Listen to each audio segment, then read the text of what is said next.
दुनिया उन्हें missile man कहती थी।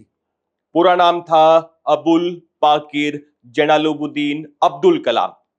भारत के 11वें राष्ट्रपति। कलाम का जीवन संघर्षों से भरा रहा, लेकिन उन्होंने कभी हार नहीं मानी। भारत को महाशक्ति बनाने वाले वैज्ञानिक डॉक्टर कलाम की 27 जुलाई को पुण्यतिथि थी। पूरा देश कलाम को सलाम कर रहा था। 27 जुलाई 2015, शिलोंग, मेघालय। शाम का वक्त था। शिलोंग में मॉनसूनी बारिश हो रही थी। बरसते बादलों के बीच भारतीय प्रबंधन संस्थान शिलोंग में गहमा गहमी थी। वजह थी डॉक्टर अब्दुल कलाम की मौजूदगी। कलाम का व्याख्यान था, लेकिन जब वो व्याख्यान देने पहुंचे, सीढ़ियां चढ़ने लगे, तभी अनहोनी की दस्तक हुई। डॉक्टर कलाम ने थोड़ी देर आराम किया, फिर वो सभागार में पहुंचे। उन्होंने धरती को इंसानों के रहने लायक बनाने पर बेहतरीन भाषण दिया। भाषण खत्म होते होते डॉक्टर कलाम की तबीयत नासाज हो गई।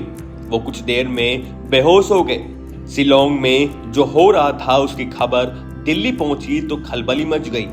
कलाम को बेहोशी के हालात में अस्पताल ले जाया गया। फौरन आईसीयू में भर्ती कर उनका इलाज शुरू किया गया, मगर डॉक्टर कलाम बचाए नहीं जा सके। शाम को 7:45 पर इस दुनिया से डॉक्टर कलाम विदा हो गए। इनके साथ विदा हो गई एक रूहानी शख्सियत। लेकिन कलाम की सीख, उनकी प्रेरणा, उनके करिश्माई कीर्तिमान, जिंदगी और जिंदा दिली इस देश के लिए सदा सदा के लिए धरोहर बन गए। डॉक्टर एपीजे अब्दुल कलाम का जन्म 15 अक्टूबर 1931 को तमिलनाडु के रामेश्वरम में हुआ था। उनके पिता का नाम जैनुलाब्दीन और मां का नाम आशियम्मा था। उनका बचपन काफी संघर्षों में बीता और उन्हें आर्थिक परेशानियों को दूर करने के लिए अखबार भी बांटना पड़ा। एपीजे अब्दुल कलाम का परिवार गरीब था। उनके पिता मछुआरे थे और घर में पैसे की तंगी थी, लेकिन कलाम का मन पढ़ाई में लगता, जिसके चलते उन्होंने 8 साल की उम्र में अखबार बेचना शुरू कर दिया, जिससे पढ़ाई का खर्च निकलने लगा। दिन भर अखबार बेचने के बाद कलाम घर पर पढ़ाई करते।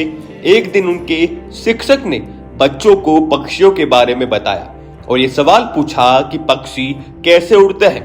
तब से कलाम के मन में पायलट बनने का सपना पलने लगा।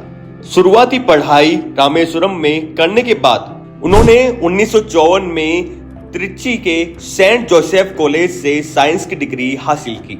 साल 1957 में उन्होंने मद्रास इंस्टीट्यूट ऑफ टेक्नोलॉजी से एरोनॉटिकल इंजीनियरिंग की पढ़ाई की।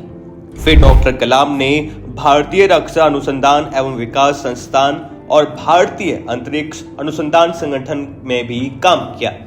डॉक्टर कलाम को साल 1981 में पद्म भूषण मिला, साल 1990 में पद्म विभूषण और साल 1957 में देश का सर्वोच्च सम्मान भारत रत्न मिला। आगे चलकर कलाम देश के राष्ट्रपति बने। कलाम को बच्चों से बहुत प्यार था। वो राष्ट्रपति पद से हटने के बाद बच्चों के भविष्य निर्माण पर ध्यान लगाने लगे। उनकी प्यारी और प्रेरणादायक बातों के तमाम वीडियो वायरल होते हैं। दूरदर्शी कलाम पर लिखी गई किताब नई पीढ़ी के लिए प्रेरणा पुंज का काम करती है। डॉक्टर कलाम का जीवन सिखाता है कि मेहनत और लगन से किया गया हर काम सफल होता है। उनकी पुण्यतिथि पर पूरा देश उन्हें नमन कर रहा है।